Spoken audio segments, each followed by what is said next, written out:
Hi everyone, and a warm welcome to the fifth Future Seminar hosted by the Copenhagen Institute for Future Studies.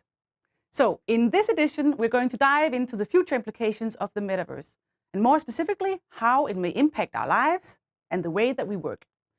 My name is Sofie Hvitved, and I'm a futurist, senior advisor, and head of media here at the Institute, looking into the intersection of tech, media, and society in the future.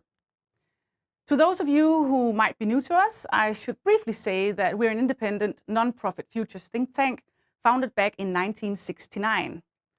So essentially what we do here at the Institute is to monitor critical trends and uncertainties to enable individuals and organizations to make better decisions about the future. So we work across spectrum of future studies and have done so for more than 50 years in order to equip and inspire individuals and organizations to act on the future today. So our goal is to inspire you and your company to rethink assumptions, to broaden your horizon, and to challenge your existing models. We do all these things by offering a large range of different services to our members and futures partners, which includes many of you watching out there, so a very special warm welcome to you too. And at the Institute, we advise, we organize talks and courses, we host events, and develop various joint venture initiatives. And we publish various publications with insight on the future, which is also the base of this Futures webinar. So if you're interested in being part of the Institute with your company or as a private person, please reach out. And it's great to see how today's topic resonates widely across the globe. So we can see a lot of you are joining from various places. I hope you'll be hanging out around here for the next hour or so. But in case you have business to attend elsewhere, and I think some of you already asked in the chat, the recording of this seminar will be available on the Copenhagen Futures Studies YouTube channel, the one you're in right now. You can see this after the event. So, back to the theme of today. Today's topic is based on an article I wrote together with my colleague, Bugge Holm Hansen, that has just been published in our brand new publication called Farsight. You can see a link in the chat to selected articles from the new publication on the Farsight website. We will also be posting links during the chat, in the chat during the seminar. And remember that you can also ask questions during the seminar in the chat, and we will be answering a selection of them in the end of the session. In the new publication, you can learn much more about the different aspects of work in the future, such as micro-work, what comes after the Great Resignation, and much more. So as an extra treat today, we will also launch our new white paper with 4 future scenarios of the metaverse. So this will be the first session of today.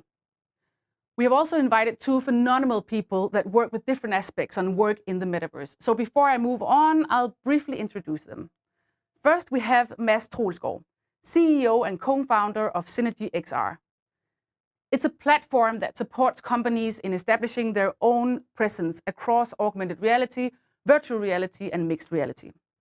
Mads and his company believes that the emergence of the so-called corporate metaverse will drastically change how we work in the future, and that companies and organizations will soon need to get involved for the same reasons that you needed an intranet or a website 20 years ago. I will be joining Mads from within his VR platform, where he will take us to some of the environments they have created in their immersive platform.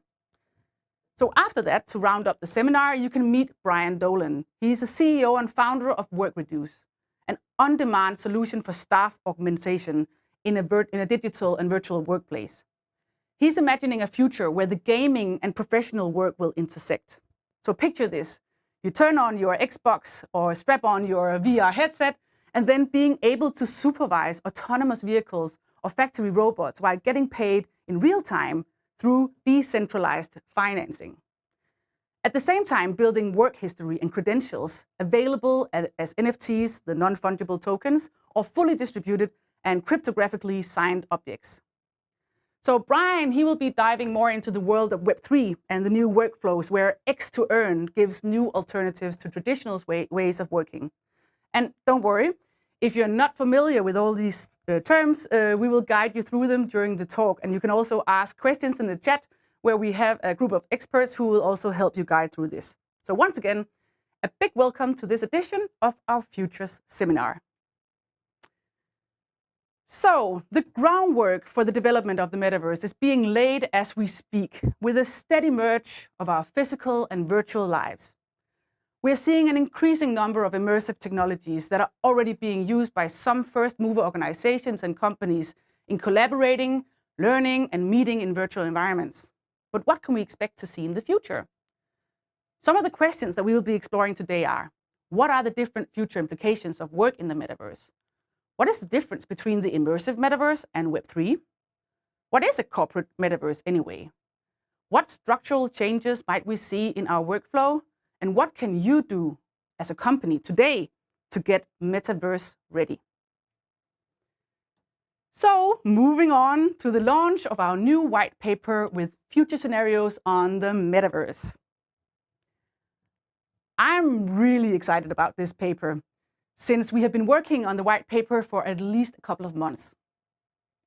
The white paper explores 4 plausible future scenarios on the immersive metaverse, and it's a collaborative effort between myself and a handful of future fellow futurists here at the Copenhagen Institute for Future Studies.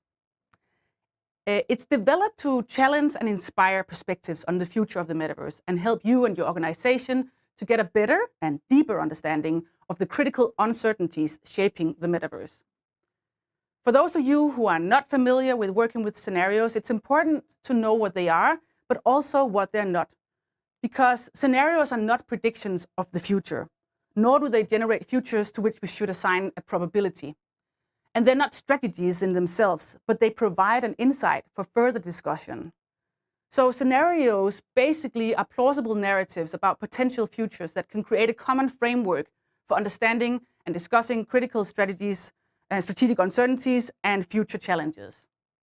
So today, it's just a small scratch in the surface of how we work with scenarios, and you can dive much more into the scenarios in the white paper that you can download already now for free on our webpage. And you will see a link in the chat as well.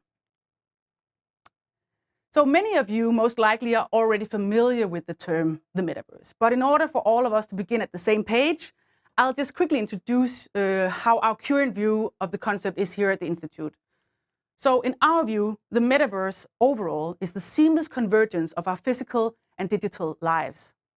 A core aspect of this convergence will be a set of interoperable virtual spaces where we can work, play, learn, relax, socialize, communicate, interact, transact, and own the digital assets. So these spaces will be creating a sense of belonging, bringing people, spaces, and things together in virtual and augmented digital environments. The development of the metaverse is also challenging our sense of reality. Our traditional understanding of physical reality as more real than virtual realities might no longer be sufficient. While older generations will have a hard time grasping this, I'm sorry out there if there are any of you, but a younger generation already view virtual interactions, skins, and digital assets as being just as real as their physical counterpart and having equal, often higher, value than physical clothes and objects. So in the white paper, we distinguish between the elements of immersiveness and the underlying infrastructure. Web3 is primarily all about who will own and govern the internet of the future. It is enabled through technologies like blockchain, social tokens, the non-fungible tokens, personal avatars, and in general, a higher degree of user participation, like decentralized autonomous organizations, the so-called DAOs. In contrast, the immersive metaverse is more concerned with how people will interact and experience the internet of the future. So as you can see here in this model that we did for the new white paper, we're asking ourselves the question, is the metaverse already here? And this is something being continuously debated. But in our opinion, we see fragments of what will eventually become the metaverse. Fragments that we call betaverses. We believe there exists a confusion of these betaverses with the metaverse, wherein individuals and companies believe the fragments we see today are sort of true metaverses. And this leads to what we describe as meta-washing, where companies claim to be part of the metaverse based on a simple immersive or blockchain-based initiative. So the development of metaverses, however, will depend on a set of technologies that are fully developed, scaled, and adopted by a mass market. more or less. We'll look into that when we come to the different scenarios. And critical technologies will enable this more seamless convergence of our physical and digital lives. So there are a lot of uncertainties related to the development of the metaverse. What technologies will be included? Who will implement it? How will it be accessed? Will it be centralized or decentralized? Among the many uncertainties that we have identified that are related to the development of the metaverse, we have identified the following two uncertainties that we find the most critical. The first one is about ownership. Will the metaverse be open or will it be proprietary? The second one is about how big of a part it will be of our daily lives. Will it be convergent or separate?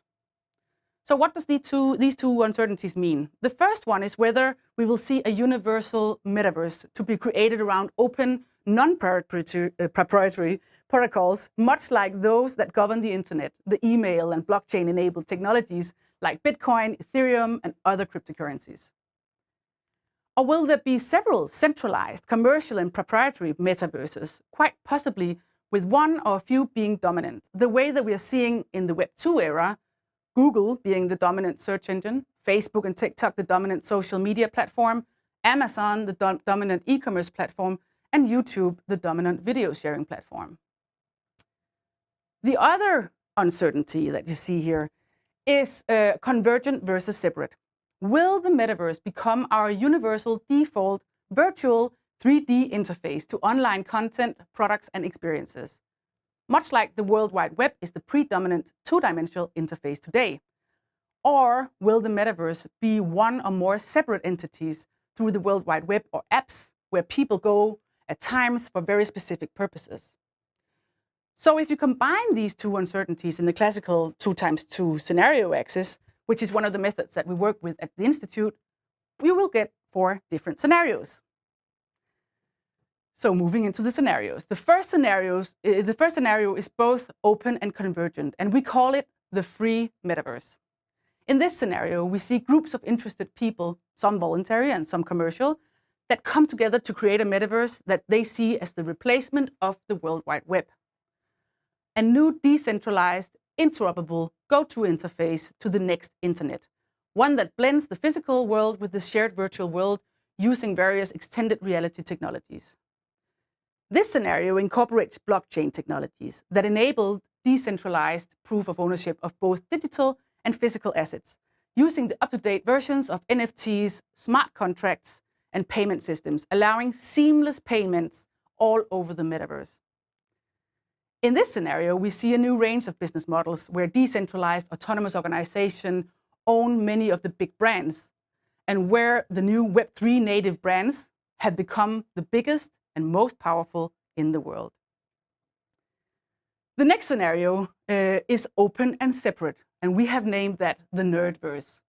Here we see a similar development as scenario A, with groups of interested people that are working on creating the metaverse as a successor to the World Wide Web.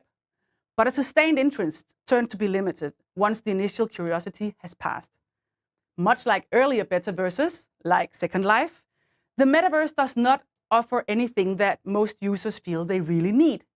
The technologies around the metaverse hasn't really proven their worth, and the big legacy brands who invested heavily in entering the metaverse didn't manage to integrate the new Web3 logics into their solutions, hence failing to understand the new consumer needs of co-creation and co-ownership.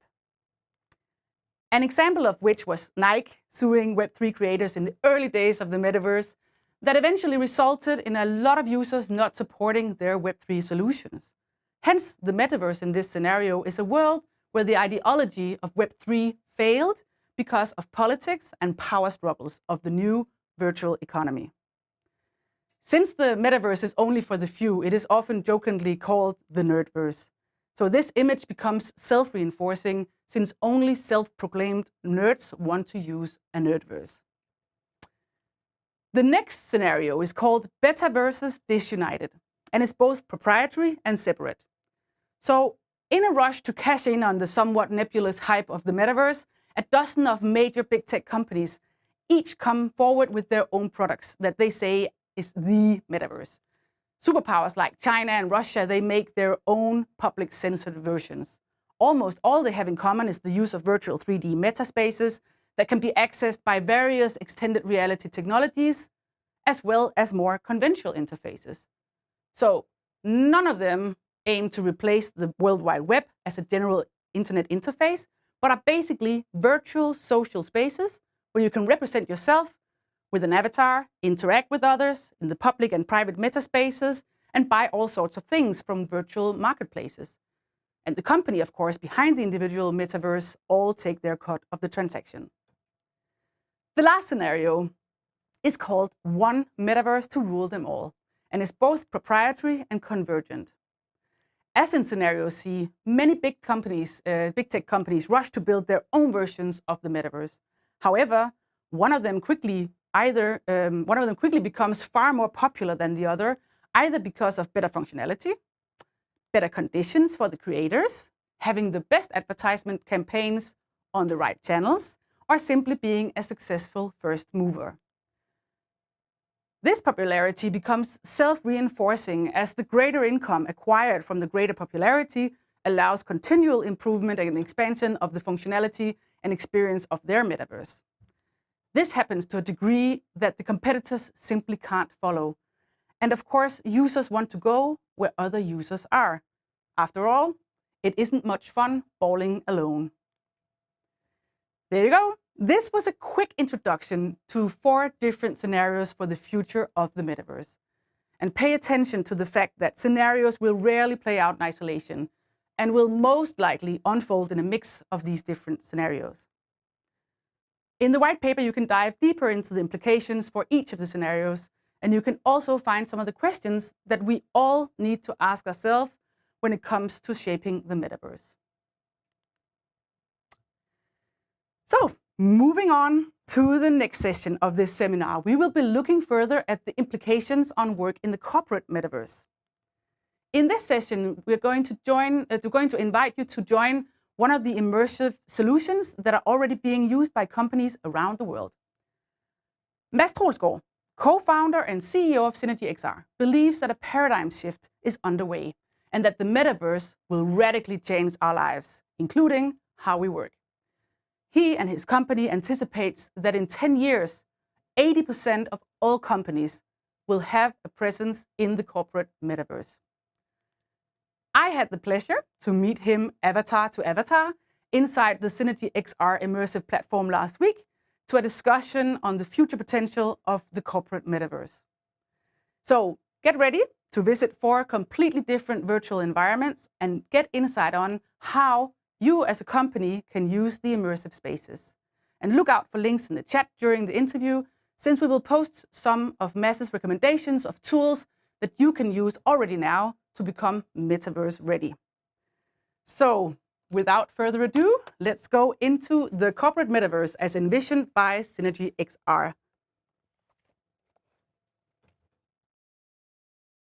Hi, and welcome to this corporate metaverse, the corporate metaverse that you have created, Mads Troelsgaard from SynergyXR. Thank you so much for joining us today for the Futures seminar on work in the metaverse. Now we are here, and obviously you guys behind the screens are not inside VR now, but we're going to give you a little bit of a walkthrough of the things that you can experience in this corporate metaverse. So hi, Mads, and thank you for letting me into your office. Hi, Sofie. Thank you very much, and thank you for taking this experience with me. So, I mean, you coined the corporate metaverse term.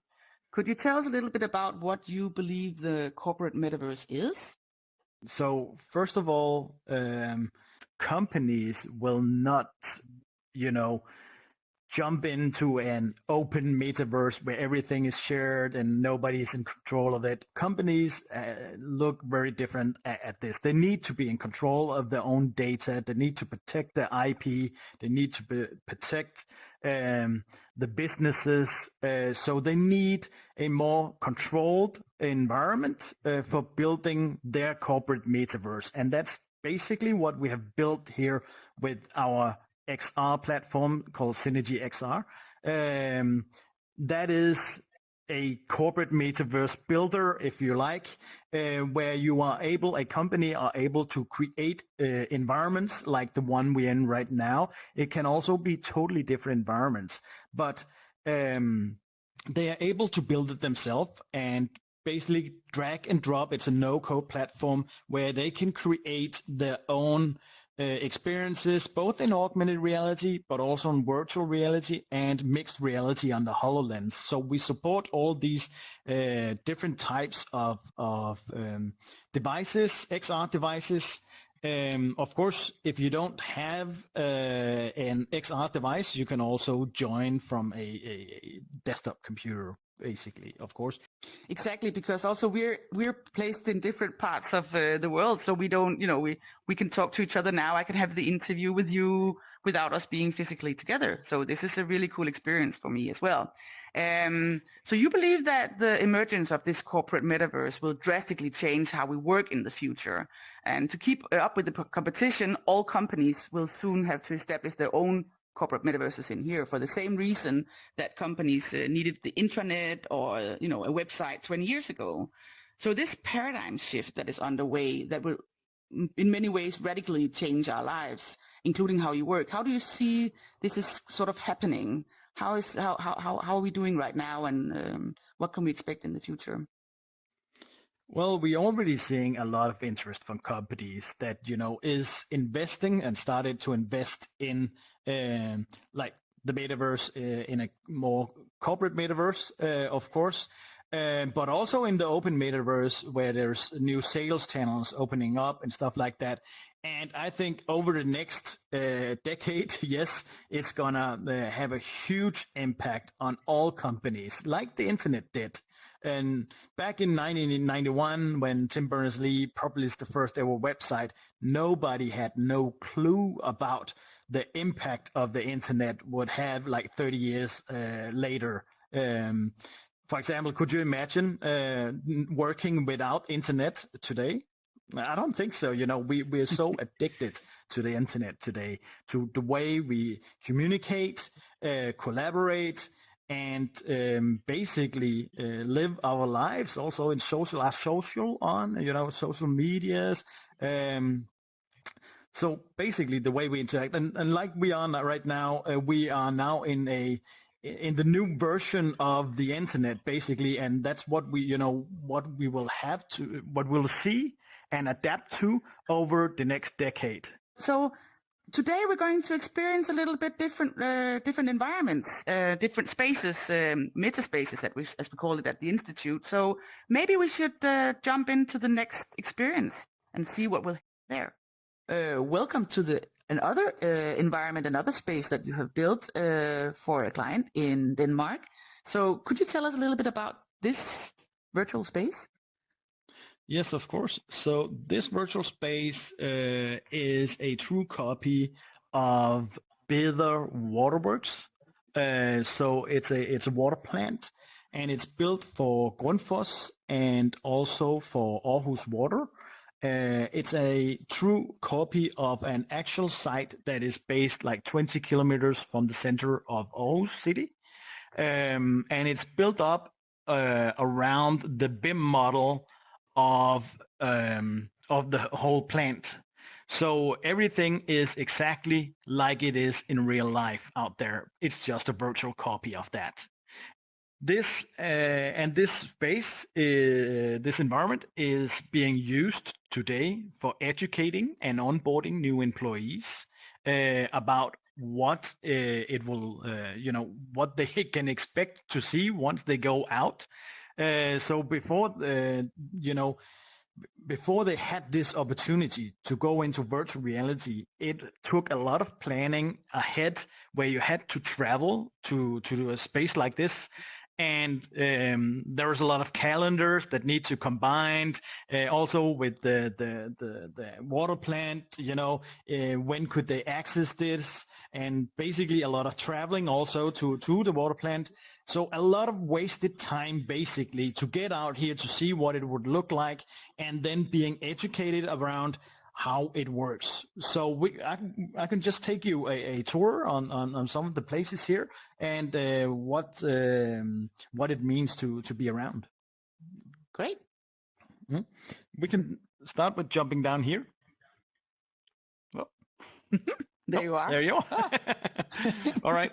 So over here, we have like this booster system. So naturally, of course, because our client, our customer in this situation here, this environment is of course Grundfos, and we see a lot of Grundfos pumps in here.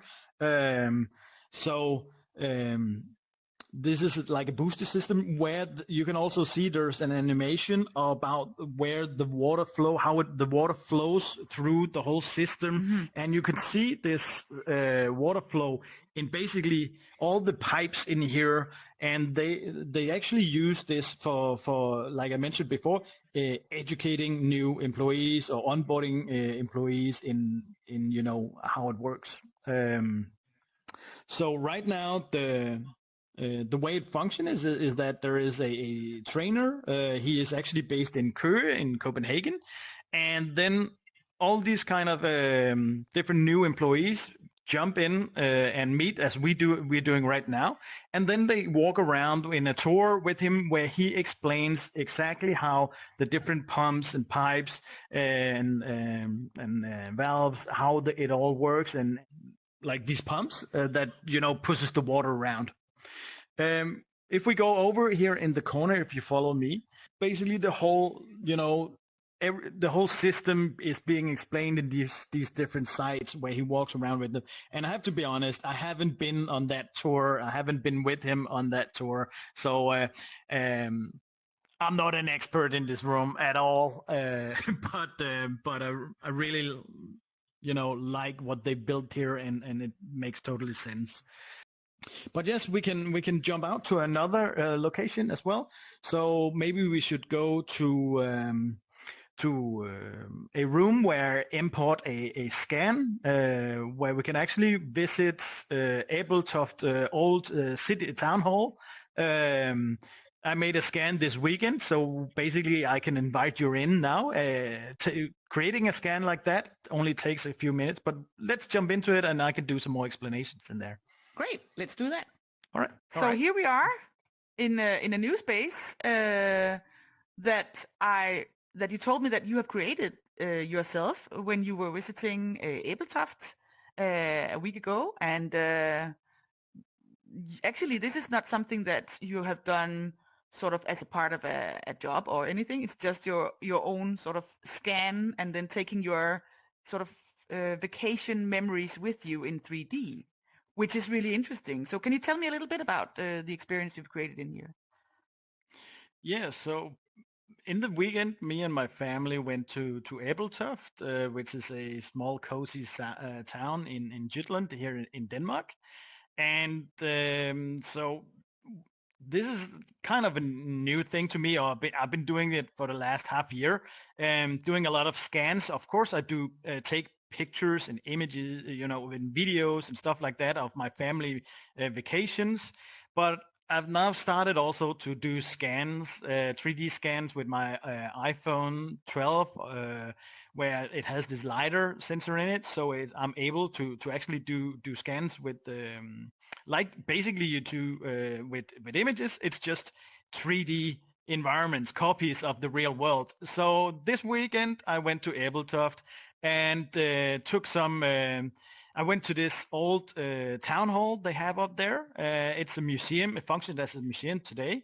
And up there, I went around and took some 3D scans and brought them with me. And now I have created my own like little memory room in here of the actual site. So over here, you actually see the image of what it looks like in real life. And you can see there are some cannons outside the building over here, and I took a 3D scan of these cannons and brought them in here, and they look. I think they look pretty cool. They look. Yeah, I think. So, how long does it take to scan these cannons, for instance? It's taken around 2 minutes, and then I uploaded it to SynergyXR. It takes about 30 seconds, so 2.5 minutes, and then I have like this copy of it in here. So, and over here, it's a little more detailed. I took one of the rooms. So there was a lot in here as well. And my daughter was just next to me and saying, "Oh, come on, Dad, we need to move on." So I think I spent maybe 4 minutes on scanning this room. But it's super easy as well just to bring it in. So I spent like, in total, probably around 10 minutes doing all the scans that I have in here, and then, a couple of minutes to uploading it. And then basically once you have it, you can just drag and drop it in, as I did here. So have you ever been there in real life? Yeah, I have. Yeah. Somehow? I have. Oh, can you recognize it? Yeah, for sure. Yeah, obviously. Yeah, it's really amazing. And of course, as you can see, there are a lot of sort of small cracks and spaces, but if you were to spend, let's say, 20 minutes or something like that, it would be kind of complete, because you can really see how it's very detailed. I'm very impressed. Sorry, jumping around. The longer time you spend on doing the scans, the better scans you will get, of course. But still, it's the first version of a LiDAR scanner in a mobile phone. So the technology Really is still impressive. pretty new. You can also do, if you don't have an iPhone 12 or 13 Pro that has a LiDAR sensor, you can do photogrammetry as well. So there's apps like Polycam where you can download that app and do photogrammetry with your iPhone 10 or 11. And that means you take a lot of pictures or videos and upload it to a cloud, and then it generates a 3D model like the one we're in here. And sometimes those models actually become a little bit better, because it stitches it together up there, and it's pretty cool. It's very good for objects. I think that's when I use photogrammetry. That is when it's like products or objects. I made a scan with a chair out here as well. So this chair would, I think, normally I would have done this chair in photogrammetry instead of doing like a LiDAR scan with it, because it gets the textures in higher quality once you do the photogrammetry scans. Let's move to the final experience. So, wow, this is really an interesting world. Now, this is something I can relate to, moving into space. Where are we now? So right now we are in Stibo's accelerator environment. So this is where, the students can come in and collaborate and show their projects and what they're working on, and basically take it all in this collaborative environment. So they have in Atlanta an office, in Shanghai, and also in Aarhus, and all the students can meet in this metaverse experience and collaborate in here. And they made it like, wild experience in space, right? And I really love this room. It's quite funny. Me too. I also think that really gives the perspective of, because we talk about digital twins, right? And we're talking about copying the physical world, as we just saw in Abeltoft. But this is, here you can just go nuts and go crazy and do lots of experiences that you cannot experience in the virtual world. So the future, of course, will bring us much more experience. And one of the things I'd like to finish off with is, one, what should companies do in order to, make themselves metaverse ready or try to experience? And two, how do you attract the talent that can help you with this? Because here, I guess with all the students that are working on this, they are the ones that companies should be looking for. True. So first of all, I would recommend all companies to get started with this. Get started with getting familiar with these new technologies. It's easy. It's not complicated. The price points of the headsets and devices are low. And the reason, of course, that we created this platform is that it's a no-code platform. So there is a huge demand worldwide on developers right now. So basically what we did with this experience is cutting out the developers. So now you can now we're only talking about you're missing creators, and the creators are the new younger generations that are used to working in 3D, used to create. And as you said before, we went to Ebeltoft. That was, stepping back in time, 200 years back in time, and bringing that to life in a virtual world. In here, it's also possible to, only your imaginations, creates the limits. You can basically create everything. And for attracting new talents to your companies, this is what they expect. This is what they would like to work in. This is how they like to work in new environments and new technologies with as we see here. Great. So with that, I would really like to thank you a lot for joining us at this Futures seminar on work in the metaverse. We are going to have lots of more discussions about this, and I'm looking forward to see the progression of SynergyXR and your experiences and your journey into the corporate metaverse. So thank you very much, Mads, for joining us today, and I'll see you out there in the physical world. Thank you, Sofie, and yeah, I'm looking forward to it.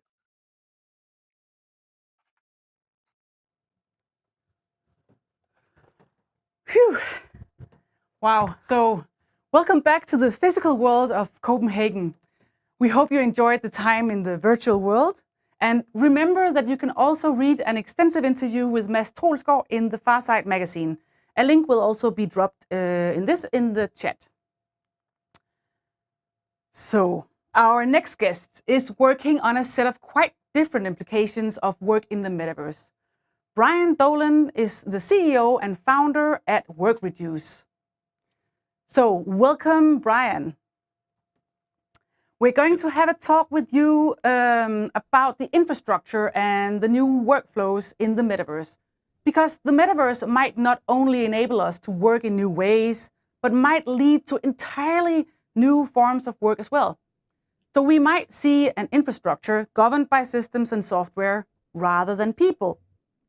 Consequently, we may see the conventional work-to-earn approach to making money by supplementing it by other ways of participating in the economy, including play-to-earn and other sort of X-to-earn logics in a decentralized network inspired by the world of gaming. So Brian Dolan, you're the author of an article about the Web3, what Web3 means for the future of work, where you can use Web3 for validating job candidates with cryptocurrency applications and NFT resume. Hi, Brian. Hello from the real world of Las Vegas, Nevada. Exactly. You're situated in Las Vegas, and I really love your view. So let's just enjoy that real view for a moment. Your company is called WorkReduce. I like the sound of that. Could you share a little bit more on your vision on that and how you envision the future of work? Absolutely. I founded WorkReduce 7 years ago, and we've been virtual for a long time. I mean, we have people working on advertising, specifically media buying. And I used to build software systems for buying media with artificial intelligence, and it gave me the idea that a lot of the problems that we were facing weren't going to need a layer of an interaction. And what I found, I think 7 years into this, is that there's structures, in the advertising industry, prevent work from being modular and broken up, to different people. But it's given me a lot of ideas about how I think that will play. The name WorkReduce, my company, it's a play on the name of Google's distributed computing algorithm, MapReduce. So, my original idea, let's break up this work and spread it out, and then we'll recombine it the same way MapReduce do, other distributed computing algorithms do. Turns out, though, you've got to have the right kind of commercial structures for any of that is possible. So, I'm looking at a future where I think will happen. And we talked a little bit about in my article, we talked about the problem of identity, which we'll come back to, because when you employ a lot of people in a lot of different places, some really interesting questions come up about who's who and who's doing what. Clarifying this, unfortunately, we have a little bit of a connection issue, which is a bad thing because I saw you totally clearly just a half an hour ago. I don't think if you might be able to log off and log on again, and we'll try to see if we can make it work. And we will go through this again so that we will get a proper introduction of you. So to the viewers out there, this is, yeah, exactly. This is how, the internet and Web 2 is working already now. So imagining putting us into this future where we're going all virtual and being together in these spaces and being here before taking a little break and see if Brian, he comes back. I have an anecdote to share, and I'm just looking at the technician, if that's okay. Because I joined in on a concert where we were a lot of people. Jean-Michel Jarre was having a concert, and we were, I guess, maybe 10,000 people trying to go into this concert. So when I entered the concert in VR, in virtual reality, the first thing that happened when I got in, people were like shouting at me, take off your skin, which is kind of a crazy thing, to be shouted at, not having been at a virtual concert before. Thing is, skins can be very heavy in data. So if we're too many people inside VR, you cannot wear your skin, and you have to be these robots. So I think this is an interesting thing regarding the technical issues. Yeah, that was small kind of anecdote coming back in. Hi there, Brian. Is this better? This is much better. So let's, I'm sorry about that. Let's take it from the top again. If you could please introduce WorkReduce and the way that you envision work in the future, so everybody have a chance to hear it. Absolutely. So I'm Brian Dolan. I'm the CEO and founder of WorkReduce. And WorkReduce is a fully virtual advertising staffing firm. I founded it about 7 years ago after spending a lot of time building AI-driven media buying systems and seeing that there was a real kind of need for a better human layer and access to talent. And I had the hopes of really kind of dividing up and modularizing some of the work to spread it out, but ran into what I found are kind of some commercial constraints, in the ad industry, where everything's based on kind of buying a person, and it's very hard to kind of chop that up. But as we'll see, I think in the future, there are some great applications where modularity of work, right, micro work, is going to be a lot easier, have some really practical applications, and have an interesting basis and intersection with Web3, NFTs, and the like, and have a really strong commercial driver behind it. It's super interesting, and it's something that we definitely have to look more into. I know that you have a small presentation ready, so maybe we should go through the presentation where you can talk a little bit about these things, just so we have the basis of this before moving into questions. Sounds good. Yeah, let's set the stage here. So, let's talk about the future of work, right? Where it's going to hit, gaming and autonomy. And we're in a world right now, I think, where just trying to advance the slide here. Here we go. Back one, where a lot of the predictions that we've made about artificial intelligence and autonomy are lagging behind. You'll notice that these quotes, if you can read them, are all dating from about 2016, and they're all looking out about 5 years and saying, by now, we're going to have full autonomy. And as we know, it's definitely not quite there. And at the same time, we're, especially in the United States, in a place where there are very strong labor shortages. You heard Mads talk about the high demand for software developers. That's true in a large number of industries, from service industries through advertising, where I work, and that's creating a lot of demand for human talent. And the question is, can gaming kind of come to the rescue here? So if you're sitting there strapped into your Oculus, right, and able to potentially supervise autonomous vehicles, right, who often run into problems that they can't solve, right? One of the reasons that maybe we're kind of lagging in some of these predictions is, hey, we might not be able to solve all the problems, Or we might not be able to solve all the problems right away, but a human coming in and supervising autonomous vehicles, autonomous trucks, drones, autonomous factory robots will have the opportunity to maybe come in and assist those and advance the world of autonomy through their interaction, with these devices. And the famous chess grandmaster Garry Kasparov has pointed out that in chess, a very strong human operator with a very good system and interacting with a machine will beat either a human on their own or even the best artificially intelligent chess program. So that hybrid of human and machine intelligence, I think, is extremely powerful.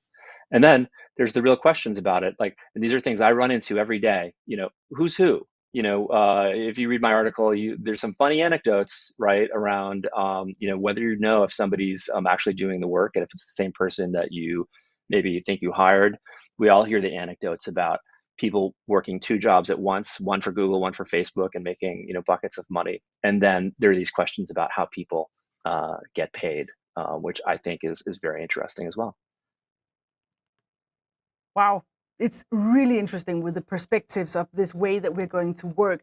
So you mentioned identity, payment, and qualification as 3 problems that stand in the way of more modular and fungible online work. So could you just elaborate a little bit about that and what this will mean in the future?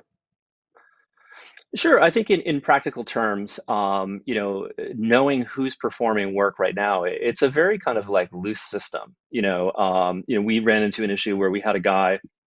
He was the person we thought he was, but he just wasn't where he said he was, and that caused some problems for us, just due to contractual issues we have with clients. We've run into issues where people, have someone else take a qualification test for them, right? And so it kind of raises the question: how do you know who somebody is? And it's also a question that the advertising industry is really looking at very intensely right now, because Apple and other platforms are removing identifiers that are used to understand the effectiveness of an advertising investment. And I was just at another conference last week. I'm at one now where it's a hot topic. And the consensus really is, in the future, people, their identity are a collection of tokens, right? Maybe we have government issued tokens, maybe we have self-issued tokens. And ideally, these are tokens that we as individuals have some degree of control over who sees and when. So there is a future, I think, that's coming around identity, and it is definitely tokenized. So that's very strongly, kind of in the Web3, NFT token crypto world for sure.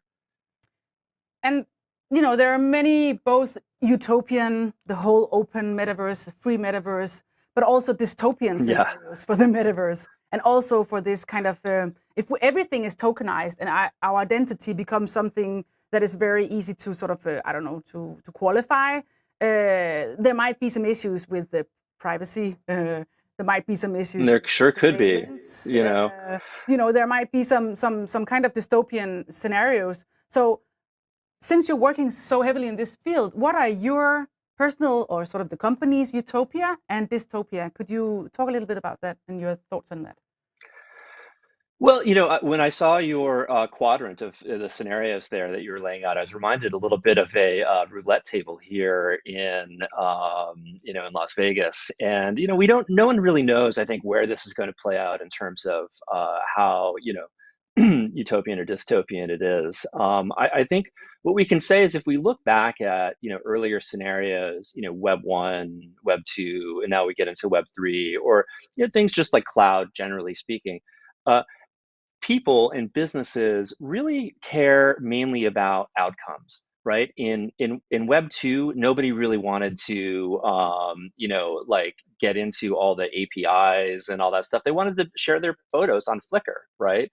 In Web 1, it was protocol driven. There was a lot of excitement around, HTML. I remember those early days. I was, still a teenager, right? And, people were just kind of like figured it out and kind of created value. So I think it's all awaiting that solution, and whether it becomes dystopian or utopian, I think a safe bet is on more of the same, which is a blend of both, which seems to be the world we live in, right?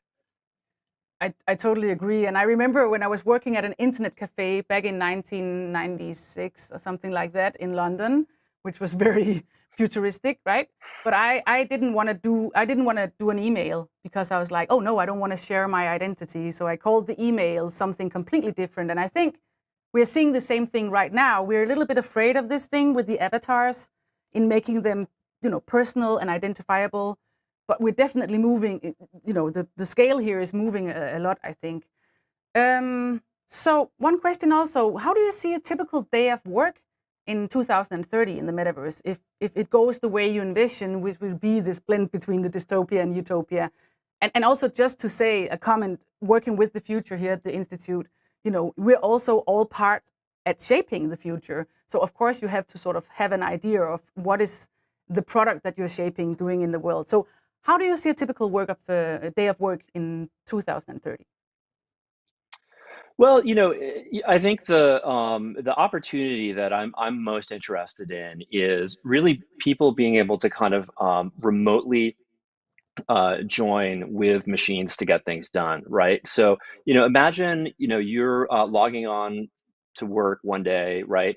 And your kind of experience as a consumer, it might be, or as a worker rather, it's probably going to be intermediated by some sort of like marketplace layer. So the same way my company groups together staff and we vet them, right? And we kind of vouch for their qualifications and then provide them to our clients, right? There's probably going to be organizations, right, that are doing that kind of work on a large scale and for some of the applications that, we're talking about here around, kind of supervising autonomous vehicles and things like that. So maybe you've got a sort of labor bureau that you're working in and you've been qualified to, operate a digger remotely.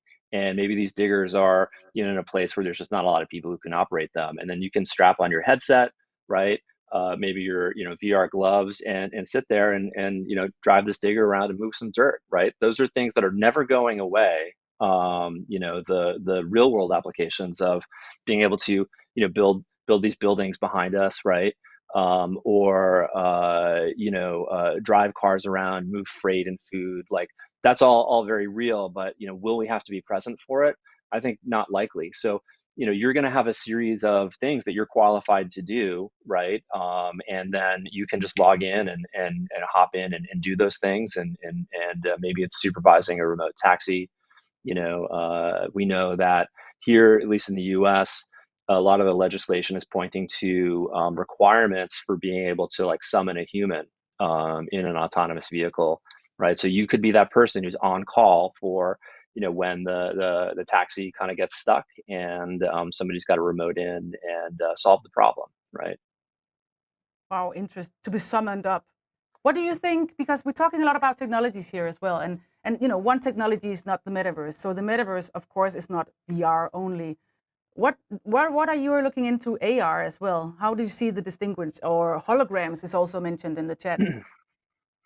Yeah, I mean, I don't know anything about holograms. I think it would be really cool. Who knows, right? Like I'm very much stuck in this real world of like having to get people to buy ads, all the time. And it doesn't leave a lot of time to like be playing with the cool stuff that Mads is doing. So I think these things will continue to evolve, right? I think whether it's AR or VR, it's really going to depend on the application. What's going to be very effective for any given application? I think, there's more than one way to slice it.